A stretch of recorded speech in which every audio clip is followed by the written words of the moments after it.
নমস্কাৰ ছাত্ৰ ছাত্ৰীসকল, তোমালোকক মোৰ চেনেলৰে স্বাগতম জনাইছোঁ। আজি তোমালোকৰ বাবে লৈ আহিছোঁ মোৰ প্ৰিয় সাহিত্যিক নামৰ ৰচনাখন। অতি সহজ ভাষাৰে লৈ আহিছোঁ, আশা কৰোঁ তোমালোকে বুজি পাবা।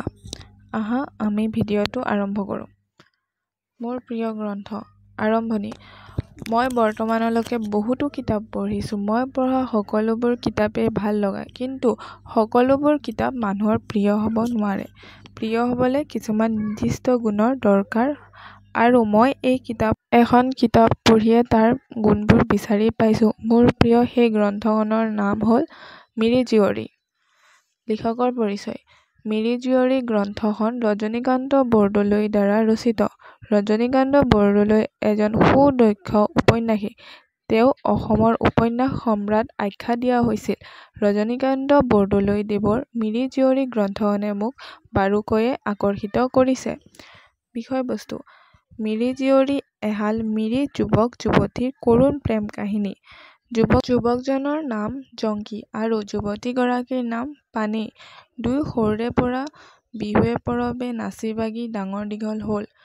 সৰুৰ বন্ধুত্ব এদিন প্ৰেমত পৰিণত হ'ল। লাহে লাহে দুয়ো দুয়োকে প্ৰাণ ভৰি ভাল পাবলৈ ধৰিলে।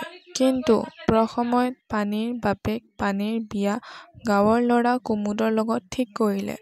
মাক নিৰমাই এইবেলিকৈ জীয়েকৰ পক্ষ ল'লে যদিও বাপেকৰ ওপৰত মাত মাতিব নোৱাৰি মিৰি নিয়ম অনুসৰি কুমুদ জোঁৱাই মাতিব আহিল, যদিও পানেইৰ মন জয় কৰাত বিফল হ'ল। পিছত জংকি পানেই দুয়োৰে মনৰ সিদ্ধান্ত বুজিব পাৰি পলাই যোৱাৰ সিদ্ধান্ত ল'লে। জংকিয়ে পানেইক ঘুনাসুঁতিৰ পাৰত মাহীয়েকৰ ঘৰত থ'লে। তাতে ডালিমী নামৰ আন এজনী ছোৱালীয়ে জংকিক ভাল পাইছিল যদিও দুয়োৰে বিৰল প্ৰেমৰ কথা শুনি ডালিমীয়ে দুয়োকে সহায় কৰিব ল'লে। ইফালে পানেইৰ বাপেক ৰাইজৰ আদেশ অনুযায়ী পানেইক লৈ আহিল। কিছুদিনৰ পিছত পানেই আকৌ পলাল। এইবাৰ জংকিয়ে বাপেকক লগ ধৰি ক'লে, এইবাৰ পানেই অকলেই গৈছে, এনেকৈ আত্মঘাতী হ'ব। এইবাৰ বাপেকে পানেইক জংকিলৈ বিয়া দিবলৈ মান্তি হ'ল। পানেই এনেকে গৈ গৈ বাৰেগামৰ হাতত বন্দী হ'ল। পানেইক বিচাৰি গৈ গৈ জংকিও বাৰেগামৰ হাতত বন্দী হ'ল। শেষত বাৰেগামৰ নিষ্ঠুৰ বিচাৰ বিবেচনাত দুয়োকে মৃত্যুদণ্ড ঘোষণা কৰা হ'ল। শেষত দুয়োকে শাল মাৰি নদীত পেলাই দিওঁতে দুয়োৰে নিষ্ঠুৰ দেহ আহি ঘুনাসুঁতিৰ পাৰত লগ লাগিল।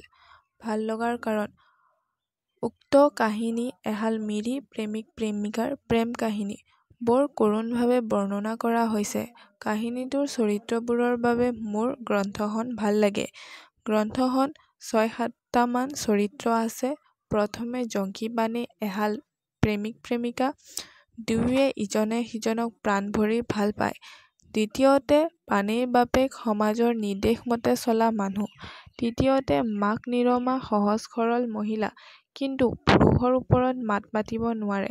চতুৰ্থতে কুমুদ, যিয়ে পানেইৰ ৰূপত মুগ্ধ। পঞ্চমতে ডালিমী, যি এজনী কোমল হৃদয়ৰ ছোৱালী। জংকি পানেইৰ গভীৰ প্ৰেম দেখি নিজৰ প্ৰেমকো তুষ্ট জ্ঞান কৰি দুয়োৰে সহায় কৰিছিল। ষষ্ঠতে বাৰেগাম, যিয়ে অকণো সহায় অনুভূতি নোহোৱাকৈ দুয়োকে মৃত্যুদণ্ড বহিছিল। সামৰণি: এই গ্ৰন্থখন মই বহুবাৰ পঢ়িছোঁ, কিন্তু এবাৰো আমনি পোৱা নাই। এই গ্ৰন্থখনে মোৰ হৃদয়ত দকৈ সাঁচ বহুৱাইছে। এই গ্ৰন্থখন পঢ়া হেঁপাহ মোৰ বৰ্তমানলৈ কমা নাই। জংকি পানেইৰ প্ৰেমক বুজিব নোৱাৰি বাৰেগামে দুয়োক মৃত্যুদণ্ড বহিলে। মিৰি সমাজৰ এনে প্ৰথা বৰ্তমানলৈও চলি আহিছে। আগন্তুক দিনত এই প্ৰথা যাতে সমাপ্ত হয়, সেয়ে সকলোৰে কামনা। ধন্যবাদ।